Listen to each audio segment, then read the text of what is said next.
Senate Democrats have managed to block Kash Patel's nomination as FBI director. Now, of course, the confirmation process is still moving forward, and it is likely that Patel will end up getting confirmed anyway. But let's talk a little bit about what Democrats have done in the Senate Judiciary Committee to essentially temporarily block Patel's confirmation. So, of course, Patel has been nominated by Donald Trump to serve as FBI director, and a scheduled Senate Judiciary meeting to advance Patel and his nomination to a full Senate vote has been delayed. And it's because the Democrats on the panel have rejected or objected Patel for this position, and they would like more time to review some of the conflicting testimony that he gave during his confirmation hearing. So this will be a 1-week delay in the committee, but it is likely that after this 1-week delay, they will vote. The majority on this committee happen to be Republicans, and it is likely that they will confirm Patel. It'll then go to, or advance his confirmation, and then it'll go to a full Senate vote. Now, Democrats argued that they needed the pause to see if they could get more information on Patel, contending he did not provide the committee with information essential to our consideration of his nomination. So in a letter to the Republican chairman of the Senate Judiciary Committee, Chuck Grassley, which was obtained by ABC News, Democratic Senators Sheldon Whitehouse, Cory Booker, and Adam Schiff wrote the following: that Patel has repeatedly refused to discuss the testimony he provided to a federal grand jury investigating Donald Trump's unlawful retention of classified documents, as well as his invocation of the Fifth Amendment privilege against self-incrimination. The senator said that when they asked Patel to disclose information about his grand jury testimony, he said he could not because it was subject to a seal order, but they said no such order could be identified. In other words, they are alleging that Patel lied in that portion of his Senate confirmation hearing. Now, in the letter, the Democratic senators also argue that Patel's choice to invoke the Fifth Amendment before a grand jury merits further inquiry. So Senator Dick Durbin, who is the top Democrat on the Senate Judiciary Committee, said that Democrats asked for another hearing due to these concerns and Patel's contradictory testimony. Democrats even came up with a logo that they began disseminating on social media that urged the Senate to block Kash Patel's confirmation. So you're looking at it right now. It clearly states block Kash Patel, an unqualified extremist who will make us less safe. And also, according to ABC News, due to the objections toward Kash Patel by Democrats on the committee, the move will require the committee to take a 1-week hold before voting on Patel's nomination. But the delay will likely have no bearing on Patel's ability to ultimately be confirmed. So calling for a 1-week holdover before a vote is allowed under the Judiciary Committee rules is a thing. This is not a unique process. This is one of the tools that Democrats have in their toolbox, that all lawmakers have in their toolbox. Both parties, in fact, have exercised it regularly when in the minority. But after the pause, I think it's pretty clear that Republicans are poised to confirm Patel. There are 10 Democrats on the Senate Judiciary Committee, 12 Republicans. And so far, there's no indication that any of the Republicans on this committee intend to vote no. During his hearing, Chuck Grassley called Patel's career a study in fighting for unpopular but righteous causes, exposing corruption and putting America first. So Cenk, look, we give Democrats a lot of heat for not fighting back. So far, this is probably the best example of them succeeding in fighting back a little bit. I'm curious what you think about this strategy. Yeah, well, I like to see any kind of fight back in this regard. And the Democrats are the opposition party, the Republicans, their job is different than ours, and their job is to do this kind of pushback. Is it going to be effective? Well, you got to rally folks in a way that could move Republican senators, and that is a very, very difficult task. So you got to hold all your senators, which is easier, although you do have Fetterman in there. And then you've got to move 4 Republican senators. And the only way to move them is if they're worried about losing their seats. And so if you pound away at things where you have an advantage, maybe you could move 4 of those senators, but it is a very hard task. Now, a couple are wobbly and like to vote no for purposes of appearances, like Murkowski and Collins, but they almost never do that when there's an actual decisive vote on the line, right? So that makes it even harder. All right, now, do they have a good case here? Well, Kash Patel's a good person to pick in terms of trying to do some sort of, I don't know if his last stand, first stand, okay, but some sort of stand against, because he's the guy who said, oh yeah, I have an enemies list and it's filled with my political enemies, and now I'd like to be the head of the FBI to go and pursue them and et cetera. And so, like, if you can't rally folks against that kind of extreme pick, you're probably not that good at this. They should have started a long time ago. They should have picked someone like him. They should have, had their case, and they should have been pounding it in the media over and over again. I've barely seen it, but now this is good. It's a good positive step. So credit where credit is due. But on the substance of the issues, Anna, so he is subject to a seal order. He said, and apparently that doesn't exist. That's not a small lie, and he's not going for Interior Secretary, where it would still be concerning. He's going for head of law enforcement, the FBI. So lying in your hearings is even more disturbing. And this is not a political lie. There's tons of political lies. This is a lie about your actual record, right? Including cases that you might have been involved in criminally. Now, to the Fifth Amendment, Fifth Amendment protects you in criminal cases in prosecution. That is what it's for. You say, I have a right not to incriminate myself within the context of these criminal proceedings, right? But it doesn't give you any protection outside of that. And so we all have eyes and ears. So if you raise your hand, for example, if he'd been charged with murder and he said, well, I don't want to say anything about that because I might incriminate myself.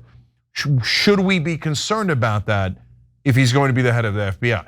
Well, of course. Wait, what were you going to say that might incriminate yourself in that murder case? Now, in his case, it's not a murder case, but all of these cases are very, very important. So how were you going to incriminate yourself? An enormously fair question. But at the end of the day, bottom line is, will we get straight answers to those within the week that they have? Very unlikely. They'll probably just stall. And they're steamrolling everything. So they're very likely steamrolling. Chuck Grassley's comments are very indicative of that, because Chuck Grassley used to be a normal Republican, and now he's saying that Kash Patel's crusade against his political enemies and in defense of January 6 rioters who came in into the Capitol and threatened people like Senator Grassley, he's now saying those are righteous causes. Okay, well, that shows you how much Trump has moved the Republican Party and the senators, and hence they will very, very likely bow their heads and let this guy, who I think is unhinged, into the FBI to run the place. God help us all. Oftentimes you'll hear the argument about how the Electoral College is important because it prevents the tyranny of the majority, right? And that's how you have a situation in which a presidential candidate can get the majority of electoral votes, but doesn't win the popular vote. And I never really bought into that argument, but now I kind of understand it, although in a completely different context. So when you talk about someone like Chuck Grassley, who back in the day was just a normal Republican, and now he's kind of selling out his own values and ethics, it's about the tyranny of the majority in the country who have decided to support Donald Trump and his nominees, and particularly the Republican base. That's what Republican senators who are part of this confirmation process are concerned about. They know that if they take the moral high ground and they actually do their jobs appropriately as a part of a system of government where you're supposed to have checks and balances, well, voting no on anything that Donald Trump wants, whether it be one of his nominees or whether it be one of his agenda items, will lead to the wrath of Donald Trump supporters, and the majority of whom, of course, are Republicans. And so that whole system of checks and balances kind of breaks down in a situation like that. And I love that you brought up January 6th because you're right. I mean, Kash Patel, part of the reason why he has an enemies list is because he was very much in favor of what happened on January 6th. He thinks that anyone who got arrested on that day was unfairly prosecuted. He believes that any prosecution of Donald Trump was an example of, lawfare, even though Donald Trump refused to hand back the classified documents. He had so many opportunities to do it. He wouldn't turn the classified documents back over to the federal government. I just don't know what to make of this because right now, because of how unpopular the Democratic Party is, they're not really able to effectively fight back. You get what I'm saying? And then at the same time, you can't really rely on Republicans to stand by their principles and morals and do the right thing either. So we're just kind of, prey to the whims of what these senators do out of their own self-interest to maintain power. Yeah. So look, it's an interesting argument you're making about the tyranny of the majority, but I think that it's actually within Republican primaries that they have real control. I mean, look, somebody could take over the Democratic Party in the same exact way, but use it for good. But no one's got the courage to do that. Instead, we got Donald Trump who took over the Republican Party and using it only for his own self-interest. And so I'll tell you a little bit more about how I thought the Democrats could fight back. But in terms of whether he's gonna get confirmed or not, look, there was one guy who was put up as a sacrificial lamb. We told you from day one, and it happened just like we said, Matt Gaetz, right? So once they take him down, then Trump pressures everyone to confirm everyone else. And that's exactly what happened, including, in my opinion, radical people like Pete Hegseth and Kash Patel and Tulsi Gabbard. And Bobby Kennedy Jr. and it is a more complicated case, but certainly a lot of people would have him in that category. So are any of those other guys in danger after that Matt Gaetz gambit? I would have said no before, but now I think the only one who actually is in danger is Bobby Kennedy Jr. Because the Republican senators have decided we're throwing our lot in with Trump, and it doesn't matter how radical anyone he puts up is. I mean, we talked about yesterday about putting in a white nationalist at the State Department for public diplomacy, and nobody's raising an eyebrow. It's like that. The radical ship has sailed, and all the Republican senators are on it. The only reason why they're pausing on Bobby Kennedy Jr. is not because of the sexual stories and things from the past, but because tons of their donors, pharmaceutical donors, et cetera, are giving them counter orders. So that's why they're frozen. Like, do I listen to the donors? They're the ones who give me all my power, but now Trump can take away all my power. So they're in a conflict over that. So that's why I think he might be in a little bit of trouble. I got it at 50-50, but Kash Patel probably not. So how could you effectively fight back? Number one, you'd have to make a plan well in advance. Oh, good luck. I know for a fact Chuck Schumer couldn't make a plan if his life depended on it.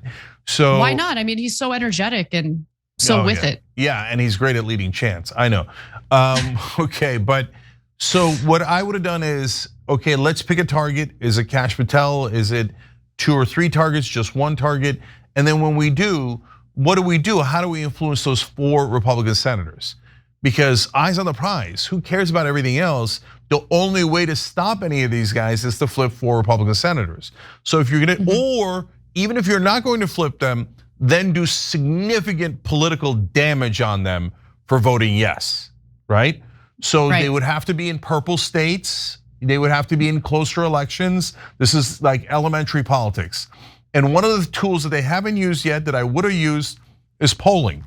What I would have done is messaging on Kash Patel for the last 2-3 weeks, extremists, enemies list, enemies list, enemies list, and then do a poll on it. Oh, confirming him is down at 37%, 23%. Oh, look at that, Murkowski, you're thinking of voting for him in Alaska, polling on him is down to 31%. You sure you want to go against 70% of your own voters? That's a smart strategy and focused one. But the Democrats, I mean, they couldn't strategize themselves out of a wet paper bag. So that's where we are now. This is very Johnny come lately, probably way too late. Again, but it's like a glimmer of hope because it's just a tiny bit of action from the Democrats. So that our bar for them is so low that we're kind of excited today. Thanks for watching the Young Turks, we really appreciate it. Another way to show support is through YouTube memberships. You'll get to interact with us more. There's live chat emojis, badges. You've got emojis of me, Anna, John, JR. So those are super fun. But you also get playback of our exclusive member-only shows and specials right after they air. So all of that, all you gotta do is click that join button right underneath the video. Thank you.